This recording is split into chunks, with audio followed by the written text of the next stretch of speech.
بسم اللہ الرحمن الرحیم۔ اصحاب کہف، قرآن مجید میں اللہ تعالیٰ نے اپنے عجائبات میں سے اصحاب کہف یعنی غار والے کا ذکر فرمایا ہے، اور پوری سورہ کہف قرآن مجید میں اصحاب کہف کے نام پر ہے۔ حضرت عیسیٰ علیہ السلام کے آسمان پر اٹھا لیے جانے کے بعد عیسائیوں کا حال بہت خراب اور نہایت ابتر ہو گیا۔ لوگ بت پرستی کرنے لگے اور دوسروں کو بھی بت پرستی پر مجبور کرنے لگے۔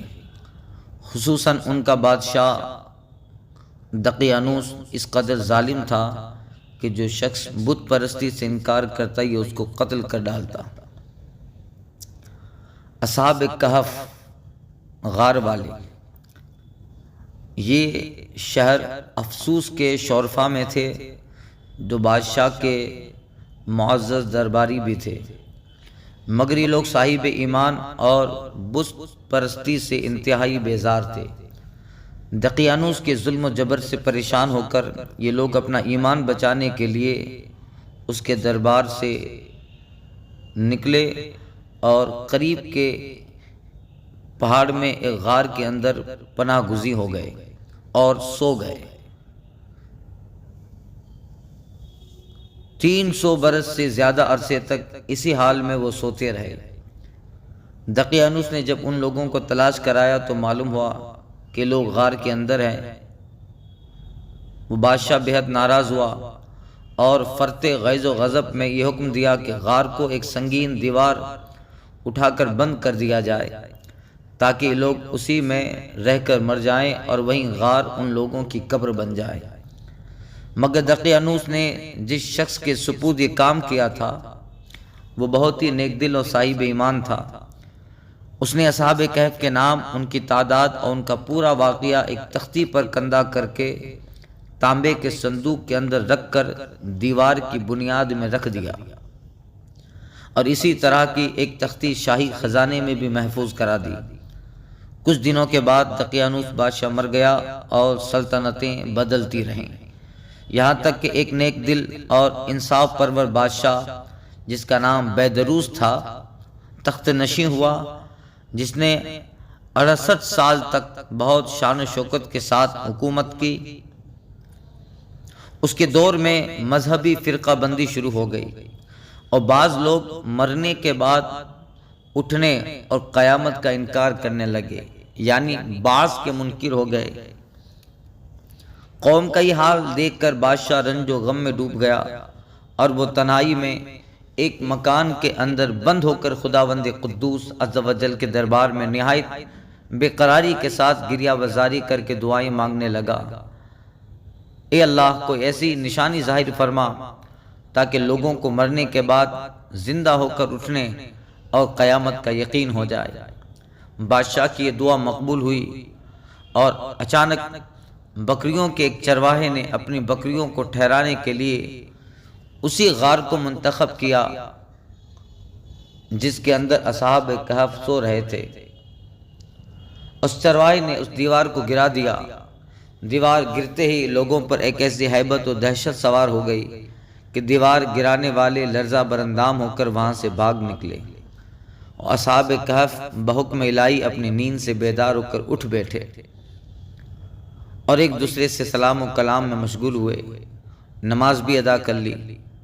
جب ان لوگوں کو بھوک لگی تو ان لوگوں نے اپنے ساتھی یملی خاں سے کہا کہ تم بازار جا کر کچھ کھانا لاؤ اور نہایت خاموشی سے یہ بھی معلوم کرو کہ دقیانوس ہم لوگوں کے بارے میں کیا ارادہ رکھتا ہے۔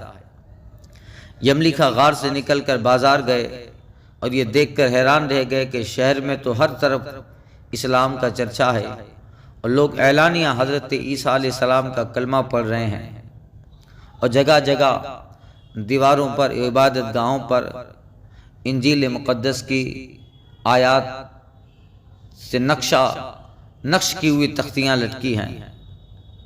یملی خاں یہ منظر دیکھ کر محو حیرت ہو گیا کہ الہی یہ کیا ماجرا ہے؟ کل تک تو شہر میں ایمان و اسلام کا نام لینا بھی جرم تھا، آج یہ انقلاب کہاں سے اور کیوں کر آ گیا؟ پھر یہ شخص یملیکھا ایک نان بائی کے دکان پہ کھانا لینے گیا اور دقیانوسی زمانے کا روپیہ دکاندار کو دیا جس کا چلن بند ہو چکا تھا۔ ظاہر ہے کہ اس سے 300 سال کا زمانہ اس سکے کو ہو گیا اور اس سکے کا دیکھنے والا بھی کوئی باقی نہ رہ گیا تھا۔ دکاندار کو شبہ ہوا کہ شاید اس شخص کو کوئی پرانا خزانہ مل گیا ہے۔ چنانچہ دکاندار نے ان کو حکام کے سپرد کیا اور حکام نے ان سے خزانے کے بارے میں پوچھ گچھ شروع کر دی اور کہا کہ بتاؤ خزانہ کہاں ہے؟ یملی خان نے کہا کہ کوئی خزانہ نہیں ہے، یہ ہمارا ہی روپیہ ہے۔ حکام نے کہا کہ ہم کس طرح مان لیں کہ روپیہ تمہارا ہے؟ یہ سکہ تو 300 برس پرانا ہے اور برسوں گزر گئے کہ اس کا چلن بھی بند ہو گیا اور تم ابھی جوان ہو، لہذا صاحب بتاؤ ماجرا کیا ہے؟ یہ سن کر یملی خان نے کہا کہ تم لوگ یہ بتاؤ کہ دقیانوس بادشاہ کا کیا حال ہے؟ حکام نے کہا کہ آج روئے زمین پر اس نام کا کوئی بادشاہ نہیں ہے۔ ہاں، سینکڑوں برس گزرے کہ اس نام کا ایک بے ایمان بادشاہ گزرا ہے جو بت پرست تھا۔ یملی خان نے کہا کہ ابھی کل ہی تو ہم لوگ اس کے خوف سے ایمان اور جان کو بچا کر بھاگے ہیں۔ میرے ساتھی قریب ہی ایک غار میں موجود ہیں، تم لوگ میرے ساتھ چلو، میں تم لوگوں کو ان سے ملا دوں۔ چنانچہ یہ حکام اور دیگر شہری لوگ کثیر تعداد میں اس غار کے پاس پہنچے۔ اصحاب کہف یملی خان کے انتظار میں تھے۔ جب ان کی واپسی میں دیر ہوئی تو ان لوگوں نے یہ خیال کر لیا کہ شاید یملی کا گرفتار ہو گئے، اور جب غار کے منہ پر بہت دور سے آدمیوں کا شور غوغا ان لوگوں نے سنا تو سمجھ بیٹھے کہ غالباً دقیانوس کی فوج ہماری گرفتاری کے لیے آ پہنچی ہے۔ یہ لوگ نہایت اخلاص کے ساتھ ذکر الہی، توبہ و استغفار میں مشغول ہو گئے۔ حکام نے غار پر پہنچ کر تانبے کا صندوق برآمد کیا اور اس کے اندر سے تختی نکال کر پڑھا تو اس تختی پر اصحاب کہف کا نام لکھا تھا، اور یہ بھی تحریر تھا کہ یہ مومنوں کی جماعت اپنی دین کی حفاظت کے لیے دقیانوس بادشاہ کے خوف سے اس غار میں پناہ گزی ہوئی ہیں۔ تو دقیانوس نے خبر پا کر ایک دیوار سے ان لوگوں کو غار میں بند کر دیا ہے۔ ہم یہ حال اس لیے لکھتے ہیں کہ جب کبھی بھی یہ غار کھلے تو لوگ اصحاب کہف کے حال پہ مطلع ہو جائیں۔ حکام تختی کی عبارت پڑھ کر حیران رہ گئے۔ ان لوگوں نے اپنے بادشاہ بیدروس کو اس واقعے کی اطلاع دی۔ فوراً ہی بادشاہ اپنے امراء کے ساتھ غار کے پاس پہنچا تو اصحاب کہف نے غار سے نکل کر بادشاہ سے معانقہ کیا اور اپنی ساری سرگزشت بیان کی۔ بیدروس بادشاہ سجدہ میں گر کر خداوند قدوس کا شکر ادا کرنے لگا کہ میری دعا قبول ہو گئی۔ اللہ تعالیٰ نے ایسی نشانی ظاہر فرما دی جس سے موت کے بعد زندہ ہو کر اٹھنے کا ہر شخص کو یقین ہو گیا۔ اصحاب کہف بادشاہ کو دعائیں دینے لگے، اللہ تعالیٰ تیری بادشاہ ہی کی حفاظت فرمائے، اب ہم تمہیں اللہ کے سپرد کرتے ہیں۔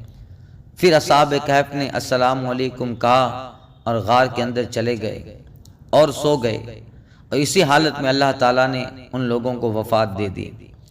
بادشاہ بیدروس نے ساگ کی لکڑی کا صندوق بنوا کر اصحاب کہف کی مقدس لاشوں کو اس میں رکھوایا، اور اللہ تعالیٰ نے اصحاب کہف کا ایسا رعب لوگوں کے دلوں میں پیدا کر دیا کہ کسی کی مجال نہیں کہ غار کے منہ تک جا سکے۔ اسی طرح اصحاب کہف کی لاشوں کی حفاظت کا اللہ تعالیٰ نے سامان فرمایا۔ پھر بیدروس بادشاہ نے غار کے منہ پر ایک مسجد بنائی اور سالانہ ایک دن مقرر کر دیا کہ تمام شہر والے اس دن عید کی طرح زیارت کے لیے آئے۔ اس کا مکمل ذکر اللہ تعالیٰ نے سورہ کہف میں فرمایا ہے۔ اصحاب کہف یہ جو غار والے ہیں وہ کتنے تھے؟ لوگوں کا اس میں شدید اختلاف رہا، تو یہ آیت کریمہ اتری قل ربی عالم بعدتہم ما یعلمہم الا قلیل، محبوب تم فرماؤ میرا رب ان کی گنتی خوب جانتا ہے اور ان کی گنتی نہیں جانتے مگر تھوڑے۔ حضرت عبداللہ بن عباس نے فرمایا کہ میں انہی کم لوگوں میں سے ہوں جو اصحاب کہف کی تعداد کو جانتے ہیں۔ پھر آپ نے فرمایا کہ اصحاب کہف کی تعداد 7 ہے اور 8واں ان کا کتا ہے۔ اللہ تعالیٰ نے قرآن مجید میں اصحاب کہف کا حال بیان فرماتے ہوئے ارشاد فرمایا، ام حسبت ان اصحاب الکہف والرقیم کانوا من آیاتنا عجبا اذ اوى الفتية الى الكهف فقالوا ربنا آتنا من لدنك رحمة وهيئ لنا من امرنا رشدا۔ کیا تمہیں معلوم ہے کہ پہاڑ کی کھوہ اور جنگل کے کنارے والے ہماری ایک عجیب نشانی تھے؟ جب ان جوانوں نے غار میں پناہ لی، پھر بولے اے ہمارے رب، ہمیں اپنے پاس سے رحمت دے، ہمارے کام میں ہمارے لیے راہیابی کے سامان کر، تو ہم نے اس غار میں ان کے کانوں پر گنتی کے کئی بار تھپکا۔ پھر ہم نے انہیں جگایا کہ دیکھیں گروہ میں کون ان کے ٹھہرنے کی مدت زیادہ ٹھیک بتاتا ہے، ہم ان کا ٹھیک ٹھیک حال تمہیں سنائیں۔